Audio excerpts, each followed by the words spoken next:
Hi, everyone. Thank you for being here. I'm Jennifer Kushner. I am the Director of Artist Development with Film Independent, and I'm here as a moderator. I think I was asked to moderate this panel largely because of the work we do year-round at Film Independent, and particularly in our artist development programs, supporting filmmakers from underrepresented communities and helping to advocate for better inclusivity and diversity in the film industry.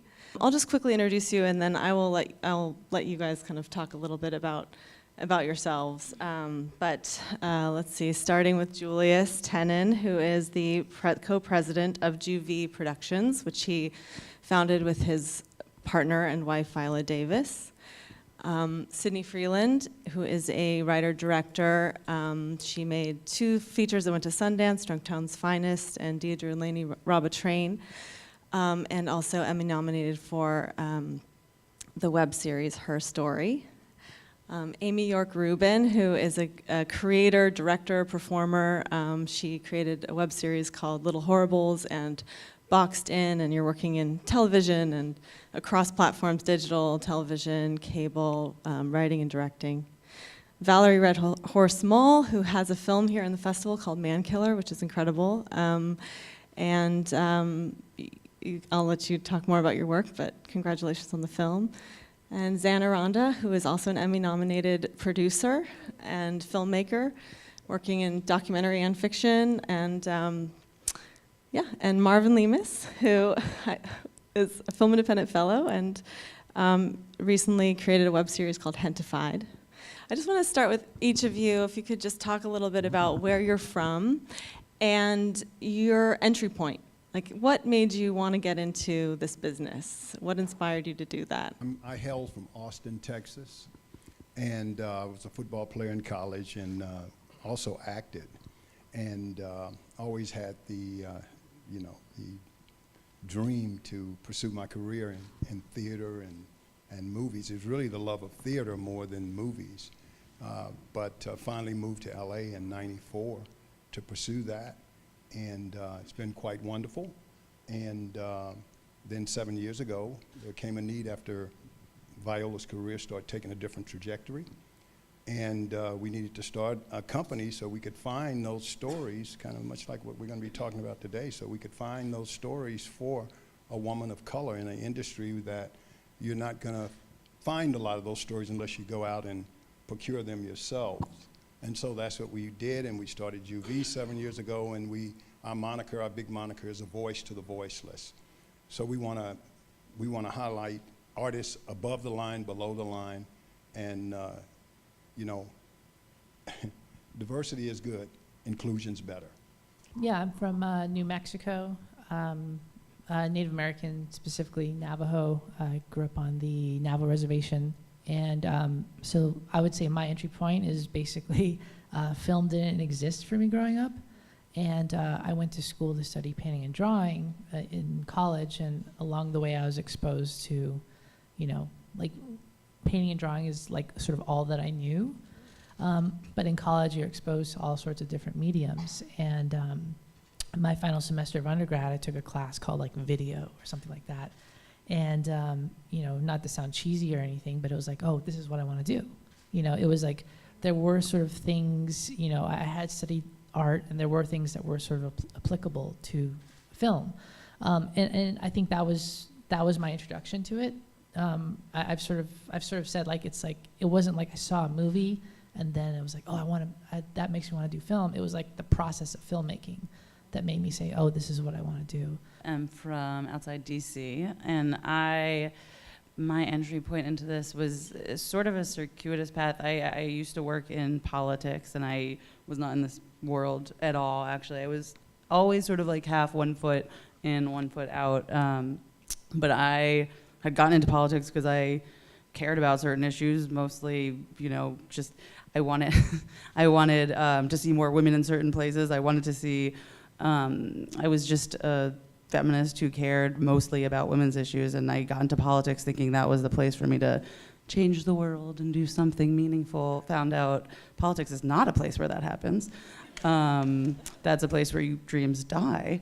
So instead I sort of had always been like making videos and doing comedy. If anything, comedy was really my entry point into filmmaking. It was just a way for me to deal with the world around me, really. I think grew up using humor and like performance in life as a way of like analyzing and processing anything, you know, going on in your life or any sort of emotional journey. And I eventually decided to leave DC and leave that whole world, and felt like addressing the things I cared about through film, through my own comedy, through writing it was just where I fit in better, and it was where making a difference like felt better to me and more valuable. Just, you know, impacting culture through that was really my driving point.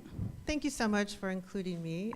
So my name is Valerie Red Horse Mohl, and I'm actually Cherokee Indian, but I didn't grow up on my people's territory because my father was moved to San Francisco as a young man on a relocation program by the BIA, and interestingly enough, the film I have in the festival follows our principal chief's life, the first female principal chief, and her family had the same situation. So I grew up in California as an urban Indian, and I actually decided when I was in middle school that I wanted to make films.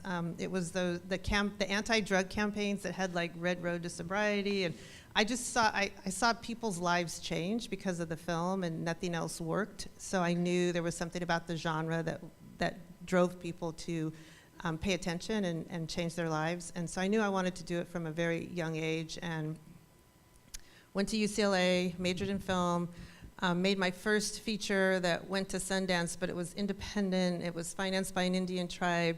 I think, you know, a few people saw it, but Gail Ann Hurd saw it, and I hope most of you know who Gail is. She's currently the executive producer of The Walking Dead. And she asked me to direct a documentary with her, and we did the Navajo Code Talker story. And we shot for 2 years out on the Navajo reservation following the lives of these men. And they actually used, kind of to speak to your point, they actually used clips from our film for a legislative mandate to get them awards. And we weren't the only reason, but our film helped, and they got their medals, even though most of them were dead, and there was only 4 still living. But bottom line, I have just been drawn to documentary films since then because there's so many stories from our community that just need to be told. And so I'm here with my 3rd doc about the life of Wilma Mankiller. I hope you all come. It's Monday night at 6:15. Entry point for me. Voracious reader as a child, really obsessed with stories and storytelling and photography and books. But the way that shifted over the years was finding how much of collaborating I loved. I loved putting a little band together to make something. So I started producing in high school and worked in fiction mostly and commercials for many years until I started getting involved with a documentary group in Chicago where I grew up. And they're called Kartumquin Films. They've been around for about 50 years, and I started to get into this world of documentary, and I had studied documentary in school, but also fiction as well. I'm definitely lifespanning now into both docs and fiction. It's just stories, whether or not they're true is my thing, for sure. But my documentary work really appealed to my very political side, which was just to see how much empathy and respect can be generated by letting people speak for themselves and finding ways to create venues for them to represent themselves as best you can help them to do so.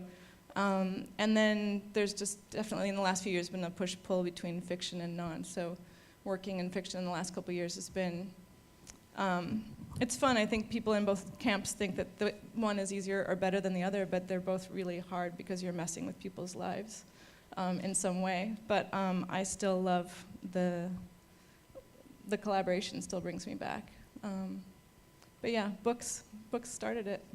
I'm from Bakersfield, California, and similar to you, like I was, I read a lot and like was obsessed with I thought I wanted to be a writer when I was 5. Like I just remember reading books about that.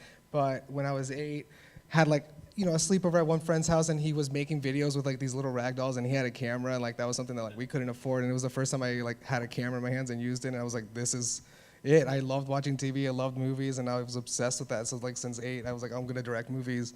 And I, I'm not as noble as everybody here. I wanted to just make some comedies and make some yucks.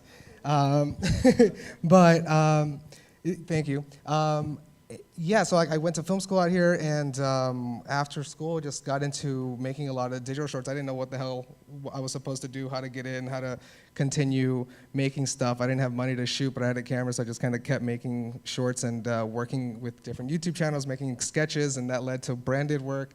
And then being able to work with Justin Simeon on Dear White People. I directed the viral video campaign for the feature, and working with him in like close proximity and being able to work on something that like felt like was so important and was a story that needed to be told, and made me realize that I had, I'd always had this aspiration to like, I was like, at some point I'm gonna, work with Latino stories, like with my identity, because I always grew up so conflicted with it, and I was like, at some point I'm gonna get to that. But once I started working around Justin, I realized I was like, why am I waiting? Like, there's literally nothing. I didn't know what I was supposed to be waiting for, so I finally kind of dropped.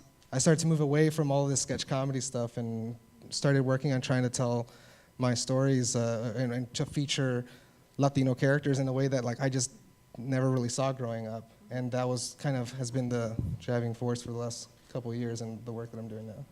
That's great. That's actually a great segue into my next question, which is the issue of identity and representation and diversity. To what extent, I'm just curious for each of you, is that a driving factor in your work, and how much does that fuel what you do? Or is it something that you feel like is constricting in some way in terms of what you feel like you're expected to do in this industry? Yeah, I feel like it's a huge part of the drive now. It's a huge part of, because I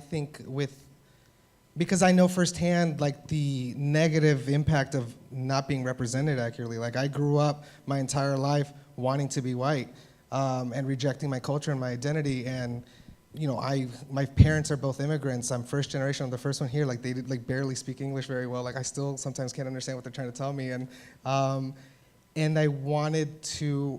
So growing up rejecting my identity, I realized that it was because I just watched too much Full House. And and so yeah, but they told me as being yes, it's very true. But I realized my parents always told me you're gonna go to college, you're gonna do all these things, you're gonna have everything that we weren't able to have. Like we came here, we worked here, we bust ass for you to have these opportunities.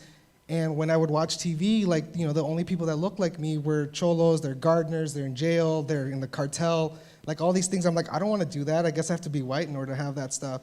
And so because of that, I really, I understand now, being a filmmaker, being a storyteller, I understand the importance of that representation, because I don't want to perpetuate, that oppression. I don't want to continue making, or if I'm going to do this, I need to do it in a way that's authentic, in a way that, doesn't get told very often, because most of the stuff that is made for us, for my, my communities, tends to just get it wrong and doesn't feel right, because they treat the Latino identity as one, but it's an incredibly diverse group of people. You can't just treat it as a one-size-fits-all. Do you sometimes feel like there's an added responsibility there to represent a vast community?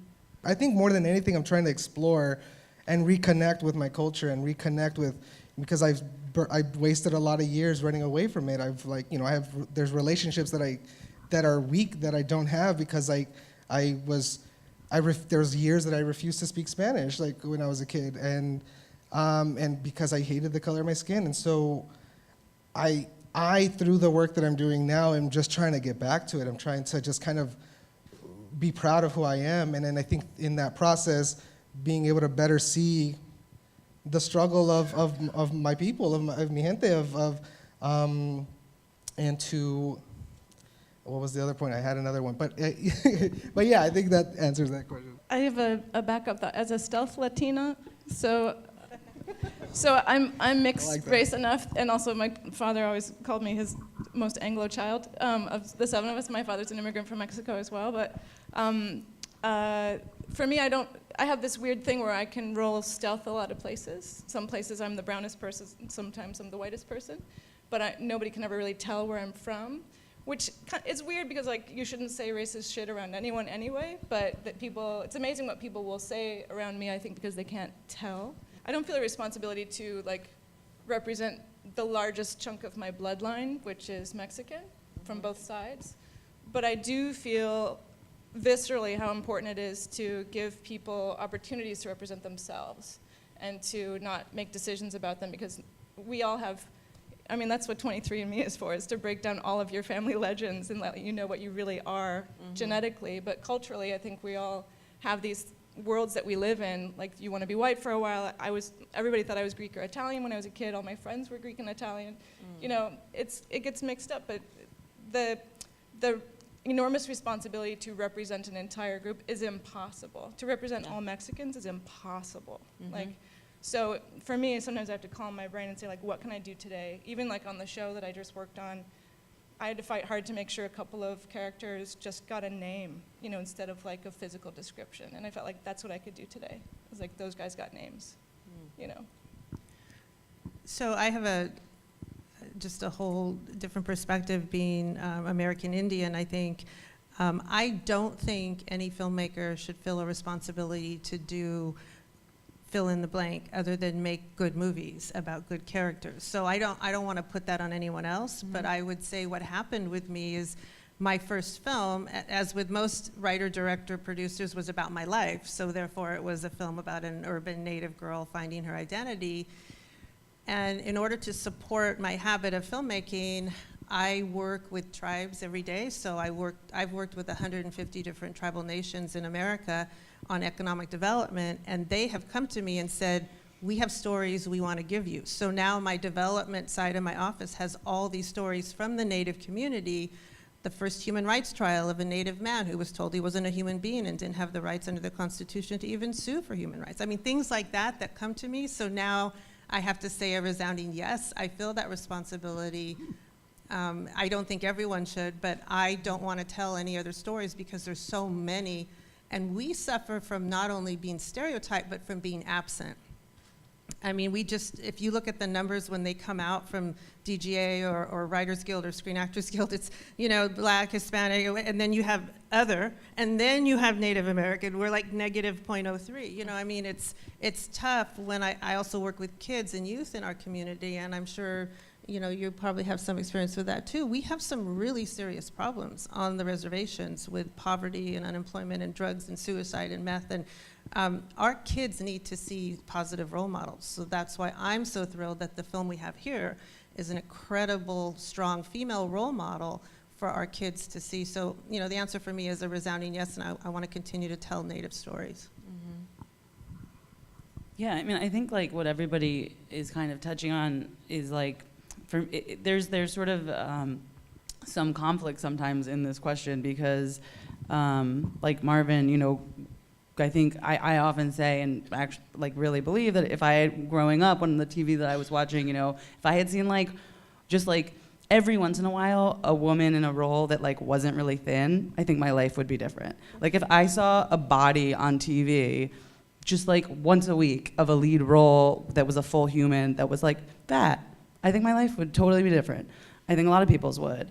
And so I think like that's really important. And yes, other things do. Same, you know, LGBTQ characters growing up, like, you know, the only images I had were like Rosie and Ellen, who were like great, but also I didn't want to be that. Yeah. You know, I wanted, as a kid, you want a different role. You're usually aspiring to something other than something else. And you just want to see more. And I think like seeing any kind of diversity, like of all these shapes and sizes and in every way is important, and it's something that's obviously driven me. But at the same time, something that I struggle with a lot and that I think you guys are sort of touching on is, you know, representing yourself and who you are. Like to me, I know that like when I do my best work, it's when it's something real and authentic to me, when I'm like touching on something that like I experienced. And I didn't experience every like shade of the diversity spectrum. Like I'm a white woman in America, like that's what I experienced. And so I have to find, you know, as a writer, like that's the experience, that's the lens that I write from. Some other writers, and maybe they're more talented writers, can write lots of different perspectives. for me, I know that I can't. Like, I write what I see, and I'm really aware of like my lens. But I want to see like as a director, I want to see all sorts of diversity, and not just, because right now everyone's like, yeah, and this has been going on for a long time, but now it's even more. It's like, oh, make sure you got to have like someone that's not white here. Oh, we got to have one female director on this roster. We got to, and like, it's like affirmative action in a way. It's like, yes, like, okay, we're talking about it, like that's helpful, like whatever. But like, the way it really changes is when we're empowering other lenses, other point of views, other people who can tell that story in the way I can tell my own story. Like, I can't write a diverse world in the same way that I can write my own world, like one character. And that's something that's like really hard. And as a director, you can fight to cast people in certain roles, or to, like you're saying, give someone a name, or like give someone more of a storyline or a different storyline, or you can fight to direct them in a different way, have them perform in a way that's not offensive, and the same thing we've seen over and over and over. But I think more and more, beyond that, is just like getting the people who actually tell those stories in roles, who are like hiring people and running a show and like having a voice. And it's funny, it's like, it's not, had an experience recently, or like maybe last year, where I was in a writer's room where there were like obviously like two of the people who were like diverse. I think I was like the gay one, and then there was like the black one, and we were like in a room of like all white men. And I really realized that that does not work. That does not work. Unless you have a really special kind of like leader in that room, it really doesn't work. Like, our voices weren't heard. There was nothing we could do to change anything. If you tried, like, it was just insane. It was just, you were sort of shut down, and in ways that were really difficult to talk about or explain. And I think more and more, you have to have a room of like all of the other, and it has to be run by the other. And like, the white person has to be the person, or the, whatever. It has to be, those people have to be on the same page. Like, this quota thing, this plopping in to make everyone feel good is just, doesn't work. And it's something that I struggle with in my own work, and it's something that I think sometimes people are afraid to talk about because it's blunt, or it's not, you have to use sort of direct words. But that's sort of like the shady underbelly of being pro-diversity. Again, like going back to when I did my first feature film, that was my like write what you know story, and that sort of just, that whole story and script and film sort of stemmed from this idea of like, well, I never saw people I recognized represented on film, specifically like contemporary Native Americans.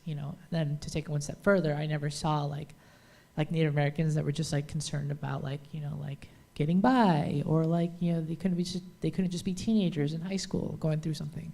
It was always sort of like a different place, different time. The majority of what I saw was from like the 19th century, and not very well, sort of drawn out. So I think that was sort of like an initial point, jumping off point for me. It was just like, I just want to give the people and places I know a chance to be represented on film the way that sort of reflected my experience growing up. And then, I think in terms of the being a voice or something, I think that's a tough, complicated question. I think if I'm lucky, I get to be a voice. But I don't think anyone, I'm just speaking specifically from like the Native community, I don't think that anyone can stand up and say that they are the voice for a tribe. And I've seen it a couple times, like people will start to talk like that. I'm like, no, just calm down. You're not really. Simmer down, yeah. But there is, I do see a strong, there is this huge sort of like void in role models or sort of examples or precedents, in media, with several backgrounds. I'll give like one quick sports example. Was when I was growing up and I was in high school, there was this, basically Native Americans don't have any role models, or very few. And there was this Navajo golfer, his name was Notabigay. And he made it to the PGA, he went to Stanford, played with Tiger Woods. And, all right, yeah, cool. And so he he made it to the PGA. He was like everywhere back home. And then you saw this like crazy thing happen. I was in high school at the time, and like all these Navajo kids on the reservation started playing golf, and there's no grass on the reservation.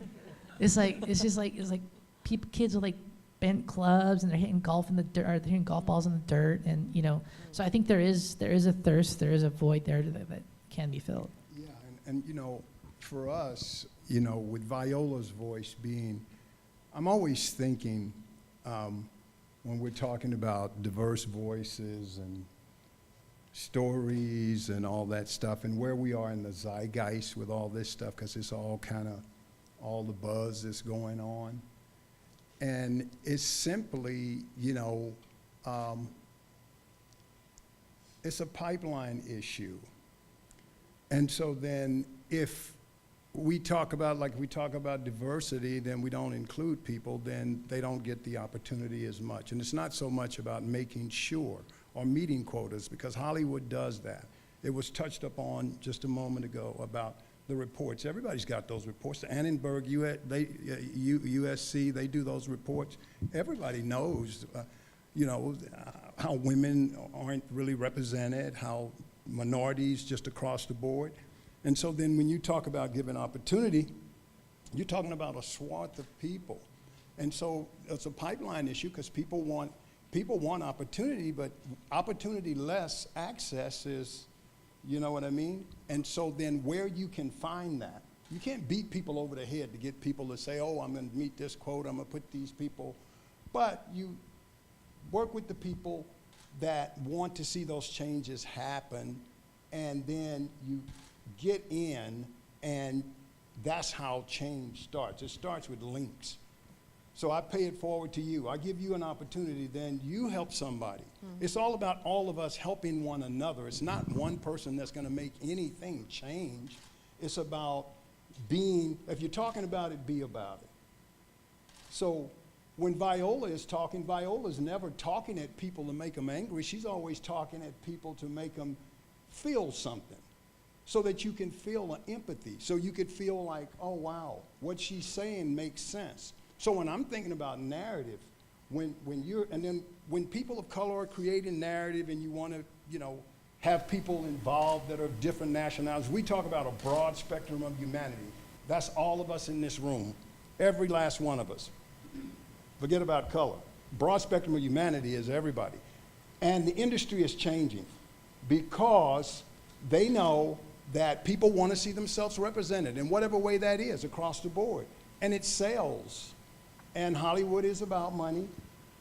And so then people are starting to do more of these stories, but I don't think you're beating anybody over the head to get them to do it. Mm-hmm. I just think it's opportunity, and then it's access, and then it's just kind of linking change together to just kind of keep paying things forward, and then all of a sudden the pipeline becomes a little bit more full, just because we're caring about one another, and we're respecting one another, and we're trying to give opportunity because we know that there's a deficit. It's kind of like it, so then if you can help it, then just help it in whatever way you can. Because as the panel so eloquently spoke a few moments ago, no one person can change anything, but you could use your leverage, you can use your voice to make a difference, and that's what it's about. It is about money, mm-hmm. And we've seen the evidence that having stories that are reflective of diverse audiences, that appeal to different audiences, to niche audiences, to wide audiences, do better and do well. And there's a lot of opportunity now to connect with specific audiences. And I was curious, with your company and with your work, what are you seeing as opportunities to break out of, I don't know, kind of more whitewashed material to connect with audiences? I think you work with creators who want to come in, who see that. Obviously, if you're bringing in a narrative, it's all about the narrative, right? What you want to do. I mean, where we are now, everybody wants quality. Everybody wants, we can have a lot of good subjects, but then what's actually going out the door? And so I think when we're making these things, we want to have passion. We want to, because you don't know what anything's going to do, but what you do have control over is what you're developing and what you're taking out. So I think, you know, we always look at, there's not a whole lot of stuff new under the sun. Documentaries bring us a lot of new stuff and a lot of new stories that we never get to see that are great, and that's what's great about documentary filmmaking. But when you're talking out in the narrative space, there's not a whole lot of things that haven't been done. How can you twist it?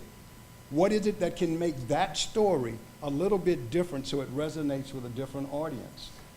And not trying to do too much. So we're always looking for creators to come through our doors and bring ideas and be open, and we want to protect them and we want them to feel safe. And then we want to collaboratively put something out in the world that reflects the world in whatever way. And we don't call ourselves a black production company. We're a company that's inclusive of all of us. So there's room to tell stories about all of us within a narrative. It's just, what point of view are you taking? So collaboration is essential, and I'm so glad we're here talking about it, because I recently worked with UCLA Film and Archive, and they asked me to co-curate a 100-year retrospective of American Indian film. And their definition, and I agree with it, of American Indian film is directed or written by American Indian, not Dances with Wolves that's about us. Mm-hmm. It was a good film. I'm not knocking. I'm just saying that wasn't an American Indian film. That was Kevin Costner's story. But I said to them, I don't know that you're going to find, and they found hundreds of films that no one ever knew about. But here was the problem. We have storytellers. We have people that have made films for years. No one was with a major distributor. So they had recently done a black retrospective, and they were calling production companies and distribution companies to get copies of the films. There wasn't, except for the real recent ones like Smoke Signals, no one had distribution. So when you talk about collaboration, for many of our American Indian storytellers, it's access. They don't necessarily have an agent. They don't have a distribution deal. They don't know how to get that, but they know how to tell a story. So I applaud what you're doing, because that's really the gap in our storytelling. I want to say that things are changing. Mm-hmm. My first feature on paper is a contemporary ensemble piece about Native Americans. And we had a very, very hard time getting that film financed, with investors. It'd be like, there's no market for that, we can't sell this, no one wants to see this. And then we would get notes like, can you make it white, make it a little more white. And those were sort of the consistent notes we were getting. And so, it took 7 years to get that film made. And, granted, we were able to get it made for, way less money, way less time than we would have hoped, but we got it made, and we got to tell the story we wanted to tell. And then when I had the chance to do my second feature, it's a film called Deidra and Laney Rob a Train. It's not, I didn't write the script. It's by a wonderful screenwriter out of AFI named Shelby Farrell. And she wrote the screenplay, and there is no background specified in the script. And so when I came on board and I started doing my breakdown and we started pitching it to people, I had this like lookbook or a deck, basically a PowerPoint presentation about the film. And we went in and pitched it to Netflix, who ultimately ended up financing the film. When we pitched it to them, I did my whole song and dance, got done, and then they're kind of quiet and they say, well, can you make it more diverse? That's And so it was like this weird sort of like surreal moment where I was like, A, I don't know how I'm in this position right now, but B, yeah, I could totally do that, So then we left. Once I got my sort of bearings back, talked to my producers, we went back to the script and rejiggered it and, made it, more diverse, but not diverse for the sake of being diverse. Like it had to have some intention, or it had to have some a rationale behind it. So went back, represented to Netflix, and that's what they financed, And so, I say that because, Netflix isn't doing this out of the goodness of their heart. There is some sort of financial motivation behind it. And I've had many conversations over the past year or so, and I just think it comes to what you're saying. Like, these sort of like producers of content are getting a better idea of who their audience is, and they want to make content to cater to that audience. At least that's what I'm hopeful is the case. It's interesting because there's a reason why that was like Netflix and not like Warner Brothers. Not that, I mean, I'm sure it was a script, like, you know, but that's really what's, I think, is like going on right now, is that companies that can profit off of like niche markets and don't have to, you know, bank on like a sequel in China in order to make any kind of profit, are financing more diverse things. And like I've found that too, where it's like, if they know that they can find a smaller but dedicated audience, whether it's Netflix or it's like IFC Films, or if it's like the smaller, like every company I feel like right now has like a smaller like sort of streaming sort of pot of money, and it's less money, and it's a smaller, it's I would take that money, but it's less money, and it's less sort of, you know, you don't reach as wide of a group of people. I think it's an opportunity like that a lot of people are using, that I've used myself, as a way to sort of establish yourself, to like make inroads. You get the financing that is all about reaching these niche audiences, but I still see, and especially because I work a lot in TV, it's not really happening there, and it's not really happening on studio movies, and that's sort of the thing. I still don't think the business believes that you can sell a big movie or a network show, or even like some cable shows, without a certain look, without a certain cast, without people looking a certain way. And that, I'm not sure how that's gonna change. I think that, you know, I think really it's just about money, and it's about the industry just becoming increasingly siloed and people profiting increasingly on niche audiences, and nobody's gonna have big movies anymore. It's interesting when you look at something like Moonlight, which I think is also a great example of not on Netflix, theatrically doing so well, and I think it has a lot to do with A24 and their understanding of marketing and how to market this film, and using the digital space to build audience. And I think there's so much innovation in that space right now. That's really exciting time for. A24 is also doing a really good job letting voices come through very clearly. Barry Jenkins and Terrell both had very clear voices, very clear visions, and A24 didn't mess with it. Yeah. Same with The Lovers, which another friend of mine made with A24, and the biggest thing he said was, they just said, you got this, do it. And those cut through really clearly. Like, a lot of us are desperate to hear a clear voice instead of a product marketed towards us. And I feel like that's how Moonlight cut through. I mean, it still had a lot of financial support and things going for it, but that movie clearly knows who it is. You know, and we knew those who needed to hear it could hear it. Like, the bell rang so clearly that those who could hear that bell showed up. I think a lot of what we're talking about with like this impossibility of money and Netflix and things like that, and I've been working with HBO for the past year, and there are so many things to learn from that, but there's, beyond all those funders, there's never been a better time, I think, in this landscape to build a community. Like, you can build a community like that. And that's where the real love is, and that's where the real happiness lies. These meetings, these conversations, these negotiations, this, you know, the ups and downs of being demoralized by what does or doesn't get greenlit, nothing feels better than building your crew, your community, your audience before, like, we're gonna lead the way. And it's, you know, I work in both in like scrappy independence and in like HBO and Netflix stuff, but like, you'll never find a happier time than instead of spending your time networking, but community building. Like, finding people who get you, who want to know about you, who want to hear about your work, who want the stories you're making. So I think it can get very demoralizing to talk about who is and isn't funding. People ask me all the time, like, how do I get my foot in the door? And I've been saying this for years and years and years. There is no door. There's no magical door that you'll get your foot through. There's always, you are the door. So I think if you can keep your brain space in that place, it's like, you know, you formed a company, you formed a company, you formed a company. We're all forming companies because we're really realizing, like, I'm not going to wait for someone to approve what I think and what I want to see. I'm going to create a thing that they have to get with so they don't lose out. And that's a better way to live for me.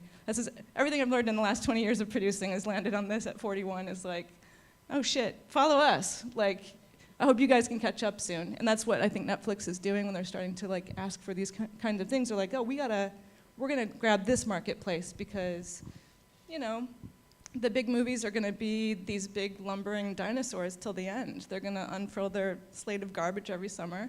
You're supposed to eat it. And then in the winter, you're going to be like, why do I feel so hungry? And then all the substance-filled stuff comes out in the fall that's got more feelings and more meaning to it and happens to be bigger budget, so you're going to see it. But the best thing that all of us can do to keep this going is make sure that you put your butt in a seat or pay for a ticket for a movie you're not entirely sure about. Like, some scrappy bunch made it, but you pay your money to see that. They're going to be like, oh my God, somebody paid to see our project. I guess I'll live another day, Because the studios are going to keep making tent poles. They're going to keep doing what they do.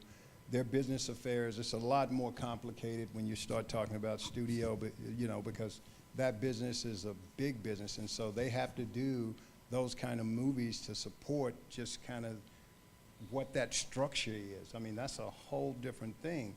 But I think that some of the studios, I know Paramount is kind of doing a whole shakeup. They're doing a whole kind of thing where they're looking at different sectors, from the BET films to what Paramount is doing, and then they're getting ready to create another kind of Paramount-type film.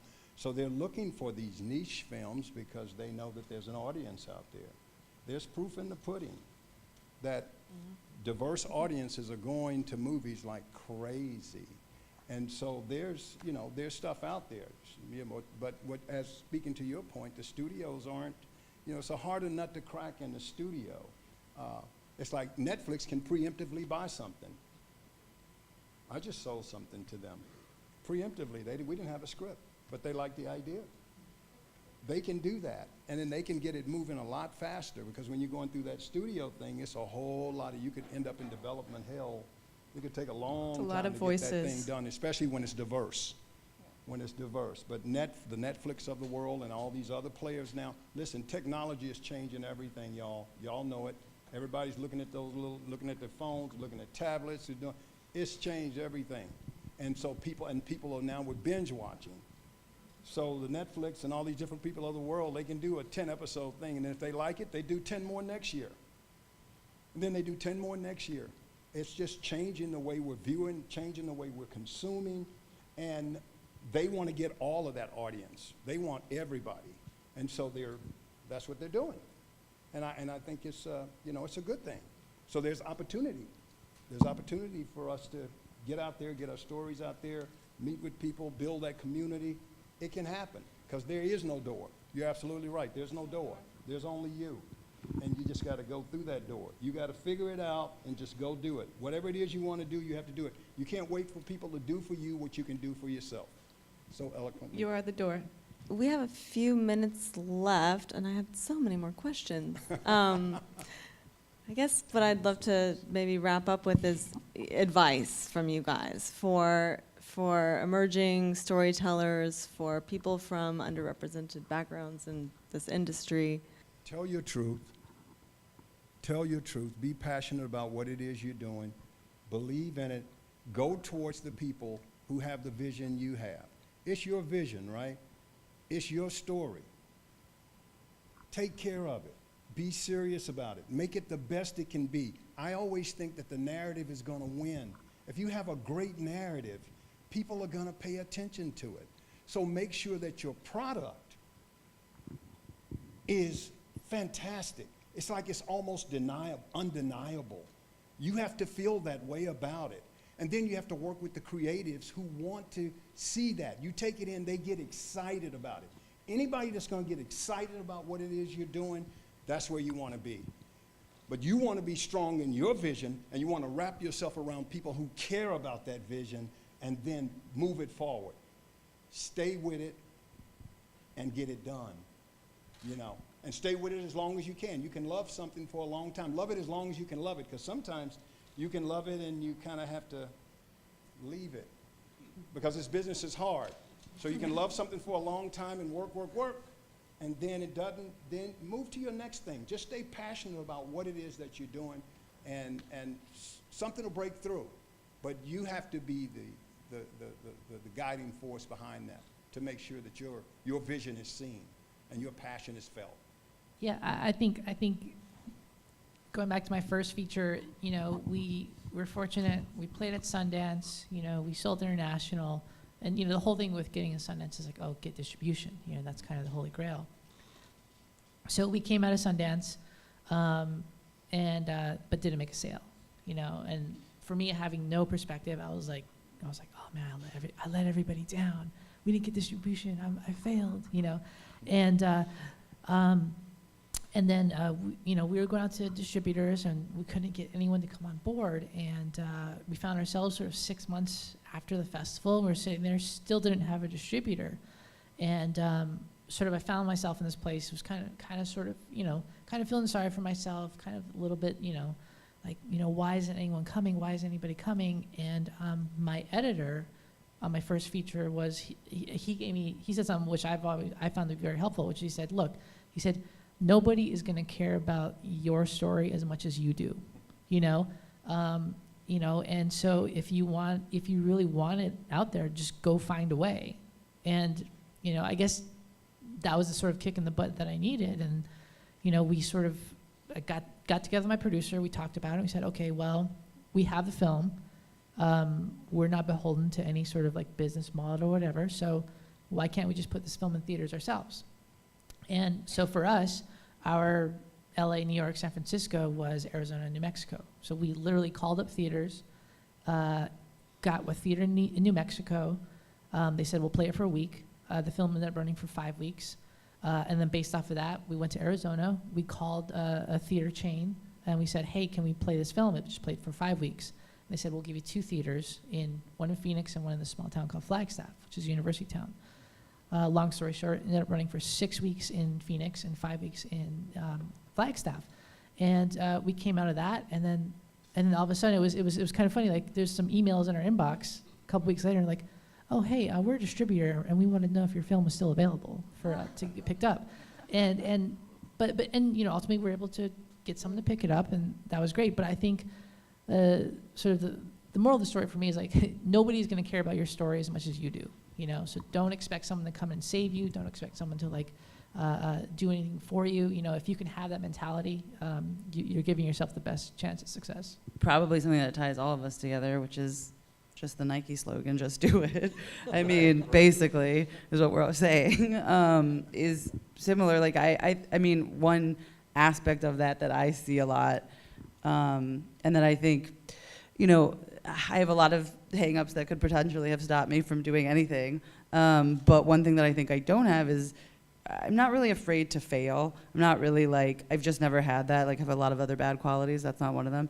Like, I just never really crosses my mind. Like, I've spent made a lot of things that should have been funny that maybe weren't funny. Like, made a lot of mistakes, like, whatever. I meet a lot of people that don't do things because they're like, I don't know, like, I can't really direct this, or like, I'm not sure if I could do, it's not ready to pitch. Like, especially young women, unfortunately, or women, where I think they like question themselves so much. And part of it goes back to honestly what we were saying at the beginning, which is like, when you don't see something reflected back to you in the world, like when I didn't see a certain kind of woman reflected back to me, you know, you don't really think that exists. You don't really think you can do that. So you have to just have the ability to say, it doesn't matter if no one else sees me this way. It doesn't matter if that doesn't seem to exist. Like, I'm just gonna be that. I'm just gonna say I'm a director now. I'm just gonna say, yeah, I don't look like what you think that should look like, but I'm gonna do that. I'm gonna be that way. And I think people just have to decide, like, you know, if you wanna see yourself a certain way, just just pretend. Even if you haven't directed anything yet, or you're not a writer yet, or you haven't, whatever, just pretend. There was that TED Talk years ago where that woman, Amy Cuddy, used to talk about like, you know, fake it till you make it kind of thing. And it helps a lot. There's many projects I've gone into where I'm like, I know exactly how to do that. I have no idea how to do that. And you figure it out. And I think more and more people just really need to do that, really just need to sort of jump in even when they don't know what they're doing. And trust me, men have been doing it for years. It works. It works out. So my advice that I've learned the most from comes from an unlikely source. My motto is to think like an offensive lineman. My husband, I call him the top of the food chain. He's white Caucasian male, played as an offensive tackle for the Oakland Raiders. He's never known what persecution or marginalization means. But he married a Native American woman, and when I started in the business, and we've been married 40 years, so we've been together a long time, and when he met me, I was trying to be an actress. And I came home one day and said, this script is horrible. It's making me, it was beating moccasins in the back of a teepee. And he told me I sounded too educated to play this person. And I was livid, and I was walking around the house, and he just looked at me and said, well, why don't you write your own stories? And I said, well, you can't just go write. And he said, well, why not? And he sat me down and he said, Val, as an offensive lineman, I learned, he said, every single play in football is designed to score a touchdown. And he said, I never go into that game thinking I'm going to lose. I think that I'm going to win every single play, and I go against the defensive guy, and I got to beat that defensive guy on every play. And he said, I don't believe in limits. Why would you? And he really pushed me. So what happened is I started writing, even though I said, well, no, I have no agent. No one will see my script. It went to Sundance. And then someone picked up a script and they produced a film of mine, but I didn't direct it or produce it, and I was really mad because they kind of did some things with it that I didn't like. And then he's saying to me, well, why don't you produce and direct? And I had the same excuses. Well, I don't have an agent, I'm not known. And he just continued to push me to think like a lineman with no limits. And then when I met Gail and we started producing together, she thinks just like my husband, and she's 5'2". And you know, it's the craziest thing, but to have balls, I mean, that's what I have learned, that I had to grow a pair of balls. Honestly, it's my own kind, but, and just real quick, I mean, when we were making the Navajo Code Talker film, we needed to film the end of it when Bush was giving them their awards, and I called and they said, oh, it takes an act of Congress. You know, you can't, you know, that's what has to happen in order for anyone to be allowed to film in the White House. And I said, oh, shoot, okay, thank you. And I went and told Gail, and she goes, okay, so did you get how we get an act of Congress passed? And I said, well, no, I didn't think we had time because it films in a week and a half. She goes, give me the paper, and she did what she had to do, and we were there filming after an act of Congress had been passed because she asked for it. So be bold and think like an offensive lineman. We've got be the door, think like an offensive lineman, just do it. Learn how to bank favors if you're not in a cash economy at whatever level you're at. Volunteer, bank favors. Anytime you volunteer to work on somebody's project, you can bank a favor with them. You can also learn whether or not you want to work with them again. You can, I always call them like, look for harvestable qualities. You may work with someone that you do and don't enjoy, like, this is a harvestable quality, I'm going to seek that out in a future collaborator. This is a no-go, I can't work with this person again. Don't work with anyone you don't respect, ever. Don't try and get in one last time and then get out, like mafia style. Just don't work with people you don't respect. It never goes well. You won't show up as you in the world. But bank favors. People are always like, well, I want to make this thing, and I don't have any money, and I can't pay anybody, and I feel bad. And it's like, well, every time I do a panel or a workshop, I meet 40 of you, so I need you all to find each other and bank some favors. But through that, you know, I've worked in all aspects of the business, both on the exhibitor side, the grantor side, the writer side, the director side, whatever. And right now I'm spending 6 weeks writing, and all I want right now is to like call all of my former interns and PA on their projects, just to like have ants and pants to just work again and do stuff for a minute. But I realized, like, oh, that's actually how I built some of my first projects, is like, not everybody got paid, but we all knew what we were in there for. We were clear with each other about what the job entailed. We figured it out together. And I still go back to how much I loved, like when I was a teenager, making stuff with a little group. This can be a very lonely thing, because it's true, you are the one who cares the most about your story, but find ways to supplement yourself. That's one of the great joys. It's like, yeah, you could do it all yourself. That sounds really lonely and sad.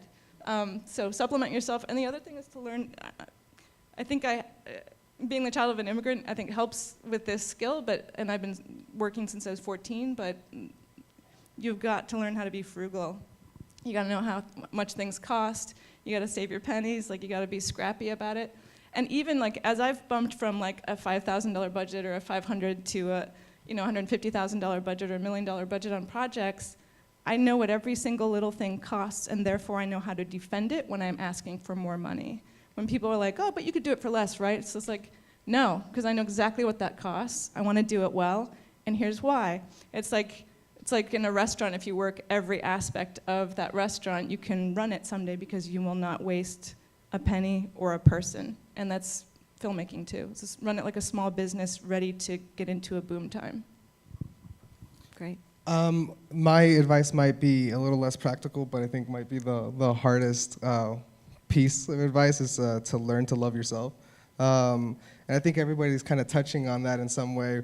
But I think, it's like learning to love yourself, learning your history, and, because in this like kind of society and in this business where we're told that the thing that makes us different, that, the color of your skin, your sexuality, your gender, whatever that is, like, loving yourself is an act of resistance, and and I think in doing so and in going through that process, which is I'm still working on that, it leads to your work in loving yourself. You open up yourself to be able to, love everybody else, like to give more, and for your work to be so much bigger than yourself. And it's not just about your own success, and it's not just about, what you're gonna end up getting out of it. And I think that I don't know, just for me and in my experience lately, it's just led to, I just feel like, I can't fucking fail. Y'all feel inspired? I do. Thank you so much to all of you. It was great to hear from all of your stories.